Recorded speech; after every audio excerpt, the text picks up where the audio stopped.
Muy bien, ya se está familiarizando con el equipo. A continuación comenzaremos con la descripción del funcionamiento de este. Comencemos por saber qué hace el equipo. Un generador de funciones básico permite generar señales cuadradas, ondas senoidales y las triangulares, ajustar su frecuencia y amplitud. En este caso, el GFG8216A que estamos usando también permite ajustar un voltaje de corriente directa hasta más o menos 10 voltios, que se suma a la función emitida. Podemos ajustar para que el generador de funciones cambie la señal triangular a una señal de dientes de sierra, o que una señal cuadrada prácticamente se convierta en una señal de corriente directa. Las frecuencias que se pueden generar, como ya habíamos mencionado, van desde 0.3 Hz, es decir, un ciclo cada 3 segundos, hasta 3 MHz, en otras palabras 3 millones de ciclos por segundo, que es una gama de frecuencia suficiente para los requerimientos del laboratorio. Una de las grandes ventajas es la presencia del display, que nos permite saber la frecuencia que estamos generando. Para un uso más avanzado, este generador también convierte las señales análogas en señales digitales, para que sean usados en circuitos lógicos. Ahora estudiemos cada parte del generador, su función y utilidad. Comencemos por el frente. En la esquina inferior izquierda encontramos el botón de encendido llamado Power. Al activarlo, el generador inmediatamente comienza a funcionar. En caso de demorarse en encender el display o no se escucha el disipador de calor funcionando, es probable que esté mal alimentado o que los fusibles del generador estén quemados. A la derecha encontramos una perilla grande de nombre Frequency. Esta es la que nos permite ajustar la frecuencia que se va a usar. Esta perilla ajusta desde 0.3 hasta 3 y junto con los botones de escala que están en la parte superior derecha se multiplica este factor. Por ejemplo, si ajustamos la perilla Frequency al máximo y activamos en la escala el botón 10 Hz, obtendremos una señal de 30 Hz. Encima de la perilla Frequency encontramos el display, que nos indica la frecuencia que estamos emitiendo, su escala en modo de milihertz, hertz, kilohertz o megahertz. Cuando usamos el generador de funciones como frecuencímetro, se activan dos indicadores. El primero dice Gate, deja de parpadear indicando que estableció una conexión con el perno de entrada trasero y que la función de medición se ha activado. El segundo es un grupo de números que dicen 0.01, 0.1, 1 y 10, que es la cantidad en segundos en la que se actualiza el ciclo de medida. Debido a que el frecuencímetro funciona desde 5 Hz hasta 150 MHz y puede que al ser la frecuencia tan alta no se pueda realizar una buena medición. Por último está el indicador Over, que señala que la frecuencia que está intentando medir está fuera de los límites operacionales del equipo. A la derecha de este display encontramos un grupo de botones que tienen múltiplos de 10. Este grupo de botones es el que nos da la posibilidad de ajustar el valor de frecuencia según nuestra necesidad, apoyándonos en la perilla de ajuste de frecuencia. Debajo de este grupo de botones encontramos otro pequeño grupo, en los cuales está el botón Gate, los tres botones que permiten seleccionar entre la señal senoidal, triangular y de pulsos, y otro botón llamado ATT-20 decibeles. El botón Gate es el que ajusta la frecuencia de actualización cuando medimos una señal externa y nos da la opción de actualizar la medida cada 0.1 segundos, 0.1 segundos, 1 segundo y hasta 10 segundos.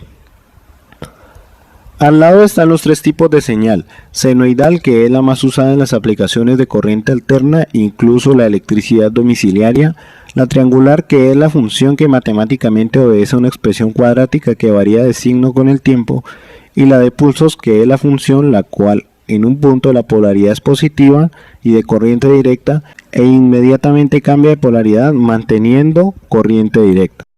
Por último encontramos el botón ATT-20 dB. Este botón hace que la cantidad de voltaje de corriente alterna, en otras palabras la amplitud, se reduzca en 20 decibeles. Se expresa como decibel y no como voltaje debido a que es una expresión logarítmica. Al ser logarítmica, permite la ventaja de realizar un cambio proporcional a la cantidad de voltios de amplitud aplicados originalmente. Por último encontramos un par de pernos y 4 pequeñas perillas entre ellos. El perno de la izquierda es la salida digital. Esta nos permite enviar señales como las que vemos en el osciloscopio, pero de manera binaria. Se puede comprobar conectando el osciloscopio a la salida digital y se observará una señal pulsante sin importar el tipo de señal que se esté emitiendo. Sin embargo, si probamos un circuito digital conectado al generador de funciones, pueda que el osciloscopio grafique una función absolutamente visible diferente de la señal pulsante. En el otro perno tenemos la salida analógica. Esta se puede observar de manera directa en el osciloscopio de laboratorio. A estos pernos le conectamos un cable llamado BNC, que es un cable coaxial que al final tiene un par de pinzas para que puedan conectar al circuito. Las 4 perillas tienen por objetivo ajustar la señal que está siendo emitida. La perilla Ducti da la opción de variar las formas de las señales menos la sinusoidal. Para activar este modo debe ser alada la perilla, luego ajustar. Si es una señal triangular, puede convertir en una señal de diente de sierra ascendente o descendente según su ajuste. Las señales cuadradas pueden convertirse en una señal de corriente directa positiva o negativa. La perilla de ajuste CMOS nos permite agregar un voltaje de más 5 hasta más 15 voltios en la salida digital del generador. Para activarla, esta perilla también debe ser alada. Siguiendo con las perillas de ajuste, encontramos la perilla Offset, que es la que suministra un voltaje de corriente directa a la salida análoga.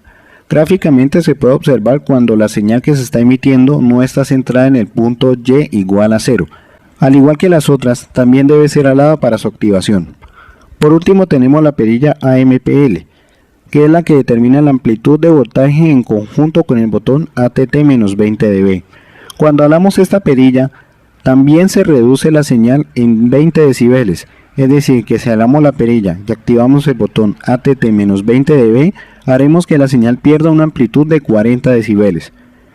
En cualquiera de las formas que esté, es decir, extraída o hundida, esta se puede girar para aumentar o disminuir el voltaje que se está emitiendo. Ahora veamos de manera rápida la parte trasera del generador.